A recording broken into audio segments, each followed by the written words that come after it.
هذه زيارة مهمة لأنها كتجي في إطار، وحنا يلاه احتفلنا السنة الماضية ب30 سنة من إقامة العلاقات الدبلوماسية بين بلدينا، والسنة المقبلة غنحتفلوا كنظن بالذكرى 30 للزيارة التاريخية اللي قام بها فخامة الرئيس المرحوم حيدر ألياف إلى المملكة المغربية. وهذا كيأكد على العلاقة القوية الموجودة بين البلدين وبين قيادتي البلدين المغفور لهما الرئيس حيدر ألياف وجلالة الملك المغفور له الملك الحسن الثاني رحمه الله، واليوم بقيادة جلالة الملك محمد السادس نصره الله وفخامة الرئيس إلهام ألياف. علاقاتنا قوية كذلك من منطلق تقاربنا حول مجموعة من القضايا ومجموعة من التحديات.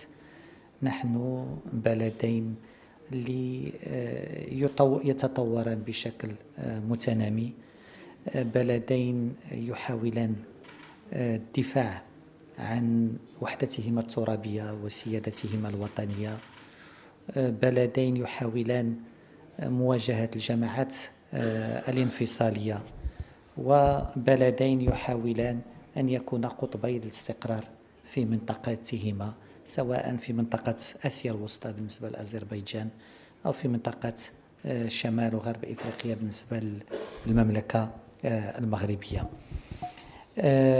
اليوم في إطار اللجنة المشتركة كان الهدف هو بالإضافة إلى إغناء الإطار القانوني بالتوقيع على 7 ديال الآليات جديدة، كان الهدف كذلك فتح العلاقة وتطوير العلاقة من خلال جلب فاعلين جدد. وكنظن المنتدى الاقتصادي الذي سيكون غدا سيمكن فاعلين جدد من القطاع الخاص في البلدين أن يساهم في تطوير العلاقات الثنائية. كذلك الهدف من هذا اللقاء وهذه الزيارة هو توسيع مجالات التعاون، واليوم من خلال اللقاءات اللي كانت واللي غتكون غدا كذلك كاين مجالات جديدة التي تم الاتفاق عليها لتطوير علاقتنا، سواء في مجال الدفاع والأمن، سواء في مجال الطاقة، سواء في مجال السياحة، في مجال الصناعة، وفي مجال الثقافي كذلك، وكلها مجالات مهمة لبلدينا.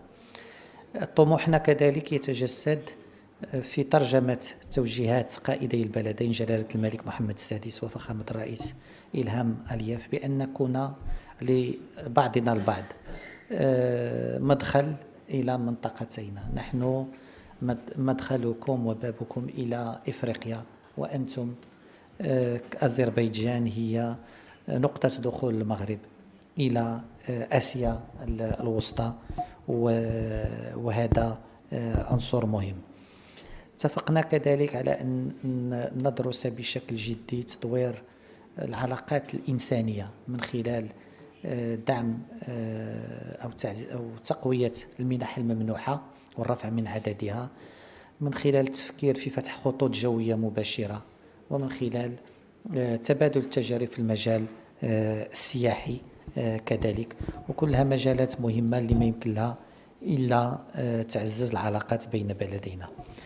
المغرب كان دائما داعم للوحدة الترابية والسيادة الوطنية لأذربيجان على كل ترابها، والمغرب كان دائما كيعبر على تقديره للمواقف الثابتة لأذربيجان والداعمة لمغربية الصحراء وللوحدة الترابية للمملكة المغربية. إذن أظن بأن هذه الزيارة وهذه الدورة الثانية هي غتكون منطلق لدفعة جديدة في علاقاتنا الثنائية لترجمة طموح وتوجيهات قائدي البلدين، وكذا لاستغلال كل الفرص التي يتيحها اقتصادي البلدين وموقعهما الجغرافي المهم. لقاءنا سيتواصل بالحديث حول قضايا إقليمية ودولية وتعزيز حوارنا الدبلوماسي والسياسي، سواء على المستوى المتعدد الأطراف في مجموعة من المنظمات عندنا تقريبا نفس المواقف وندعم نفس التوجهات ونساند بعضنا البعض سواء في الترشيحات أو في التصويت، ولكن كذلك قد نتناقشوا حول بعض القضايا الإقليمية سواء في الشرق الأوسط، في شمال إفريقيا أو في القارة الإفريقية. وحنا يلاه رجعنا معانا من القمة المشتركة الاستثنائية العربية الإسلامية والتي خصصت للحديث حول العدوان على غزة، وكنظن غتكون مناسبة للحديث حول كيفية تفعيل مخرجات هذه القمة الاستثنائية المشتركة. مرة أخرى معالي الوزير وأخي العزيز، مرحبا بك وبالوفد الذي يرافقك في المملكة المغربية، وشكرا على هذه الزيارة الناجحة. We wish Morocco will not face such a tragedy again. Today, we had comprehensive discussions with my dear colleague Minister Nasser Bourita on current status and future perspective of our bilateral agenda, both as foreign ministers and co-chairs of the Intergovernmental Joint Commission on Bilateral Cooperation between Azerbaijan and Morocco. We also had an opportunity to exchange views on regional and international developments. Also, the diplomatic relations between Azerbaijan and Morocco were established in 1992. The turning point in the development of our bilateral relations came with the visit of the national leader of Azerbaijani people, Heydar Aliyev, to Morocco and his meeting with the late King Hassan II in Casablanca in 1994. Today, we once again expressed our shared vision, the profound importance of organizing mutual visits at the highest level in order to give a new impetus for the deepening of Azerbaijan-Morocco cooperation. Holding political consultations between our foreign ministries on a regular basis could contribute to updating and enriching our political dialogue and bilateral agenda as well. Further expanding interaction between legislative bodies can be an added value to deepening our bilateral relations. Azerbaijan and Morocco has always supported each other's sovereignty and territorial integrity as a cornerstone of international law.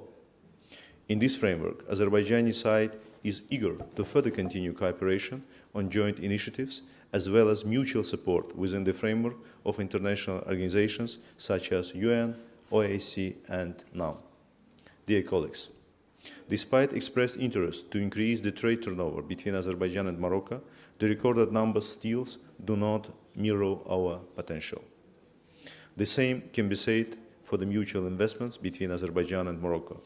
Therefore, the meeting of the Intergovernmental Joint Commission on Bilateral Cooperation between Azerbaijan and Morocco to be held here in Rabat is of great importance in terms of the further development of our bilateral economic relations in various fields. Particularly, the business forum organized within the framework of the meeting of the Joint Commission increases our expectations on achieving progress in the expansion of bilateral trade and the promotion of mutual investments. We think that the soonest ratification of the convention between the government of the Republic of Azerbaijan and the government of the Kingdom of Morocco on the elimination of double taxation and prevention of tax evasion signed earlier in Baku could be a positive signal to our business relations. Considering the extensive experience of Morocco in agriculture sector, we would like to propose the establishment of Azerbaijan-Morocco joint enterprises in Azerbaijan, particularly in our liberated territories, which possess abundant potential for farming purposes. On the other hand, the involvement of leading Azerbaijani company contractors in infrastructure projects implemented in Morocco can bring an added value to our economic collaboration. Moreover, the strategic geographical position of Azerbaijan and Morocco allow us to promote cooperation and exchange experience between the relevant trade ports of our countries. We would like to invite Moroccan business representatives to visit Azerbaijan following the business forum here in Rabat to explore the above-mentioned potential cooperation areas. As in most cases, humanitarian cooperation and people-to-people contacts serve the comprehensive expansion and deepening of Azerbaijan-Morocco interstate relations.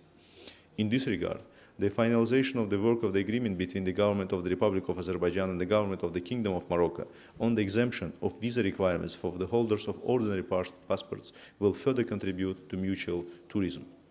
Moreover, interaction between education institutions, organization of cultural events, establishment of contacts between the international development agencies of Azerbaijan and Morocco can surely bring our peoples closer and at the same time deepen interstate relations. Using this opportunity, I would like to congratulate Morocco on its well-deserved victory to co-host the 2030 FIFA World Cup. Having a vast experience in organizing large-scale, prestigious global sport events, Azerbaijan stands ready to share its valuable experience with brotherly Morocco. Today, together with my counterpart, we have signed several agreements and documents, including in the field of energy, logistics, environment. We believe further enrichment of bilateral legal framework will further deepen our relations. Ladies and gentlemen, ending the occupation of Azerbaijani territories and fully restoring our sovereignty opens a new perspective for the normalization of relations between Azerbaijan and Armenia. This normalization on the basis of mutual recognition and respect for each other's sovereignty, territorial integrity and inviolability of borders will not only serve Azerbaijan and Armenia, but will also provide an opportunity to reopen the unused potential for cooperation and progress in the region and beyond. I would like to once again emphasize the peace agenda promoted by Azerbaijan and based on mutual respect for each other's legitimate interests. We expect a constructive approach and reciprocal steps from the opposite side. We hope that this unique chance for comprehensive regional normalization, cooperation and progress will not be missed again. Dear Mr. Minister, I believe that this visit will be a step forward in the further expansion and deepening of bilateral relations between our brotherly countries. I thank you once again for your kind invitation and warm hospitality. Thank you.